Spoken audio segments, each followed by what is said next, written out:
ಇವತ್ತಿನ healthy recipe ನಿಮ್ಮೆಲ್ಲರಿಗೋಸ್ಕರ. So ಬೆಳಗಿನ ಜಾವಕ್ಕೆ ಮಾಡ್ಕೊಳ್ಬೋದು ಅಥವಾ ಸಂಜೆ ತಿಂಡಿ ಕೂಡ ಮಾಡ್ಕೊಳ್ಬೋದು. ಬನ್ನಿ ಇದನ್ನ ಹೇಗೆ ಮಾಡೋದು ಅಂತ ನೋಡೋಣ. 4 ರಿಂದ 5 ಸ್ಪೂನ್ ಅಷ್ಟು ತುಪ್ಪನ ಹಾಕೊಂಡಿದ್ದೀನಿ. ಜಜ್ಜಿರೋ ಅಂತ 5 ರಿಂದ 6 ಬೆಳ್ಳುಳ್ಳಿ ಹಾಕೊಂಡಿದ್ದೀನಿ. ಹಾಗೇನೆ ಚಕ್ಕೆ, ಲವಂಗ, ಜೀರಿಗೆನು ಸ್ವಲ್ಪನೇ ಹಾಕೊಂಡಿದ್ದೀನಿ. ಜೀರಿಗೆ ಒಂದು 1/4 ಸ್ಪೂನ್ ಅಷ್ಟು ಹಾಕೊಂಡಿದ್ದೀನಿ. ಇದು ಇಷ್ಟನ್ನು ಹಾಕೊಂಡು ಸ್ವಲ್ಪ ಹಸಿ ವಾಸನೆ ಹೋಗೋ ತನಕ ಅದನ್ನ ಫ್ರೈ ಮಾಡ್ಕೊಳ್ಬೇಕು. ಸೊ ಇದಾದ್ಮೇಲೆ ಇದಕ್ಕೆ ಒಂದು ಈರುಳ್ಳಿನ ಕಟ್ ಮಾಡಿ ಹಾಕೊಂಡಿದ್ದೀನಿ. ಇವಾಗ ನಾನಿಲ್ಲಿ ಮಶ್ರೂಮ್ನ ಸಿಪ್ಪೆ ತೆಗೆದು ಚೆನ್ನಾಗಿ ತೊಳೆದುಕೊಂಡಿದ್ದೀನಿ. ಅದನ್ನು ಒಂದು ಪ್ಯಾಕೆಟ್ ಹಾಕಿದ್ದೇನೆ ಸಣ್ಣದು.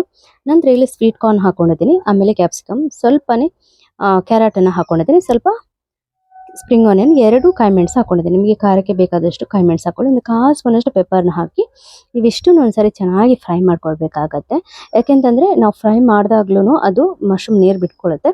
ಇಲ್ಲೊಂದು 1/4 ಸ್ಪೂನಷ್ಟು ಗ್ರೀನ್ ಚಿಲ್ಲಿ ಪೇಸ್ಟನ್ನು ಹಾಕೊಂಡಿದ್ದೀನಿ. ಈಗ ಗ್ರೀನ್ ಚಿಲ್ಲಿ ಪೇಸ್ಟ್ ಹಾಕಿದ್ಮೇಲೆ ಒಂದ್ಸರಿ ಚೆನ್ನಾಗಿ ಇದನ್ನ ಕೈ ಆಡಿಸ್ಕೊಳ್ಬೇಕು. ಈಗ ಇಲ್ಲಿ 2 ಟೊಮೆಟೊ ಪ್ಯೂರಿನ ಹಾಕೊಳ್ತಾ ಇದ್ದೀನಿ.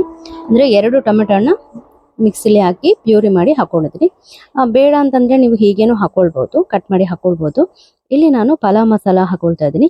ನೀವು ಯಾವ್ದಾದ್ರೂ ಪಲಾವ್ ಮಸಾಲ ಹಾಕೊಳ್ಬಹುದು. ನಾನಿಲ್ಲಿ SRR ಪಲಾವ್ ಮಸಾಲ ಹಾಕೊಂಡಿದ್ದೀನಿ, 1 ಪ್ಯಾಕೆಟ್ ಫುಲ್, ಅಂದ್ರೆ ಸಣ್ಣದು. ಸ್ವಲ್ಪ ಮ್ಯಾಗಿ ಮಸಾಲಾನ ಹಾಕೊಂಡಿದ್ದೇನೆ. ಒಂದ್ಸರಿ ಚೆನ್ನಾಗಿ ಮಿಕ್ಸ್ ಮಾಡ್ಕೊಳ್ಬೇಕು. ಹಾಗೇನೆ ತುಂಬಾನೇ ಫ್ರೈ ಮಾಡ್ಲಿಕ್ಕೆ ಹೋಗ್ಬೇಡಿ. ಸೊ ಇಷ್ಟಾದ್ರೆ ಸಾಕು. ಈಗ ನಾನು ಇಲ್ಲಿ 1.5 ಕಪ್ ಹಾಕ್ತಾ ಇರೋದ್ರಿಂದಾಗಿ 3 ಕಪ್ ಅಷ್ಟು ನೀರನ್ನ ಹಾಕೊಳ್ತಾ ಇದ್ದೀನಿ. ನೀವೇನಾದ್ರೂ ನವಣೆನೆ ನೆನೆಸಿದ್ರೆ 1 ಕಪ್ಗೆ 1.5 ಕಪ್ ಹಾಗೆ ನೀರನ್ನ ಹಾಕೊಳ್ಳಿ, ಆಯ್ತಾ. ಈಗ ನಾನು ಇಲ್ಲಿ ಬಟಾಣಿನ ಹಾಕೊಳ್ತಾ ಇದ್ದೀನಿ. ಸ್ವಲ್ಪ ಇಲ್ಲಿ ಜೀರಿಗೆ ಪುಡಿ, ಹಾಗೆ ಸ್ವಲ್ಪ ಚಿಕನ್ ಮಸಾಲ, ಸ್ವಲ್ಪ ಗರಂ ಮಸಾಲಾನ ಹಾಕೊಂಡಿದ್ದೀನಿ. ಸೊ ಇವಾಗ ಇಲ್ಲಿ ಒಂದು ಅರ್ಧ ಲಿಂಬೆ ಹಣ್ಣಿನ ರಸವನ್ನ ಹಾಕೊಂಡಿದ್ದೀನಿ. ಇಲ್ಲ ಅಂತಂದ್ರೆ ನೀವು 1 ಸ್ಪೂನ್ ಮೊಸರು ಹಾಕಿದ್ರೆ ನಡೆಯುತ್ತೆ. ಈಗ ಕುದಿ ಬರ್ತಿರುವಾಗ ಮಿಲೆಟ್ಸ್ ನೆನೆಸಿಲ್ಲ ನಾನು, ಅಂದ್ರೆ ತೊಳೆದಿಟ್ಕೊಂಡಿದ್ದೆ. ಸೊ ಅದನ್ನ ಹಾಕ್ತಾ ಇದ್ದೀನಿ. ಈಗ ಇಲ್ಲಿ ಕೊತ್ತಂಬರಿ ಸೊಪ್ಪು ಅಥವಾ ಸ್ಪ್ರಿಂಗ್ ಆನಿಯನ್ ಹಾಕೊಳ್ಬಹುದು. ನಿಮ್ಗೆ ಯಾವ ಚಾಯ್ಸ್ ಅದು ಹಾಕೊಳ್ಬಹುದು. ಪುದೀನ ಕೂಡ ಹಾಕೊಳ್ಬಹುದು. ಸೊ ಈಗ ಕುದಿ ಬರ್ತಿರುವಾಗ ಇದನ್ನ ಮುಚ್ಚಿ 2 ವಿಸಿಲ್ನ ಕೂಗಿಸ್ಕೊಳ್ಳಿ, ಆಯ್ತಾ. ಇದಾದ್ಮೇಲೆ ನೋಡಿ, 2 ವಿಸಿಲ್ ಬಂದ್ಮೇಲೆ ಸ್ವಲ್ಪ ಚಂಡಿನೇ ಇದೆ. ಹಾಗೆ ಮಿಲೆಟ್ಸ್ ಅಲ್ಲಿ 2 ಬರುತ್ತೆ. ಒಂದು ಸ್ವಲ್ಪ ಉಪ್ಪಿಟ್ಟು ತರ ಆಗುತ್ತೆ, ಒಂದು ಈ ತರ ಆಗುತ್ತೆ. ಸೊ ನೋಡ್ತಾ ಇದ್ರಲ್ಲ, ಸ್ವಲ್ಪ ಮೊಳಕೆ ಒಂದು ತರ ಕಾಣ್ತಾ ಇದೆ, ನೋಡ್ತಾ ಇದ್ರಲ್ಲ. ಇನ್ನೊಂದು ಮಿಲೆಟ್ಸ್ ಅಲ್ಲಿ ಅದು ಸೇಮ್ ರವೆ ತರನೇ ಆಗ್ಬಿಡುತ್ತೆ. ಸೊ 2 ಕೂಡ ತುಂಬಾನೇ ಚೆನ್ನಾಗಿರುತ್ತೆ. ಸೊ ನಾನು ಈ ರೀತಿ ಪಲಾವ್ ತರ ಟ್ರೈ ಮಾಡಿದ್ದೀನಿ. ನೀವು ಉಪ್ಪಿಟ್ಟು ತರನು ಮಾಡ್ಕೊಳ್ಬಹುದು. ಇನ್ನೂ ಸಿಂಪಲ್ ಆಗಿ ಅಂದ್ರೆ ಎಲ್ಲಾ ತರಕಾರಿಯಲ್ಲಿ ನಾವು ಉಪ್ಪಿಟ್ಟಲ್ಲಿ ಹೇಗೆ ಮಾಡ್ತೀವಿ ಹಾಗೇನೂ ಮಾಡ್ಕೊಳ್ಬಹುದು. ಲಾಸ್ಟ್ ಅಲ್ಲಿ ಹೀಗೆ ಕಾಣಿಸ್ತದೆ.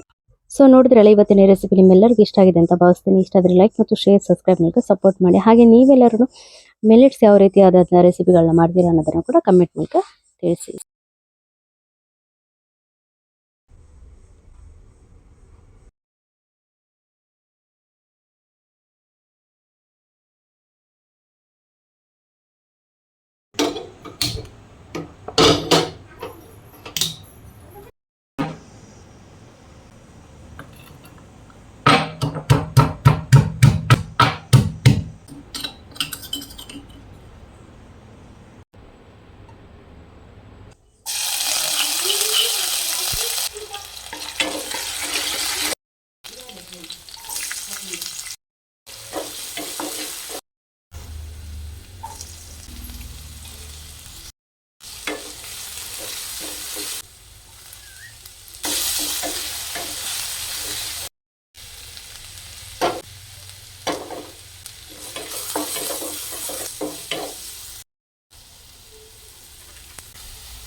ಮಗೆ ಪುನ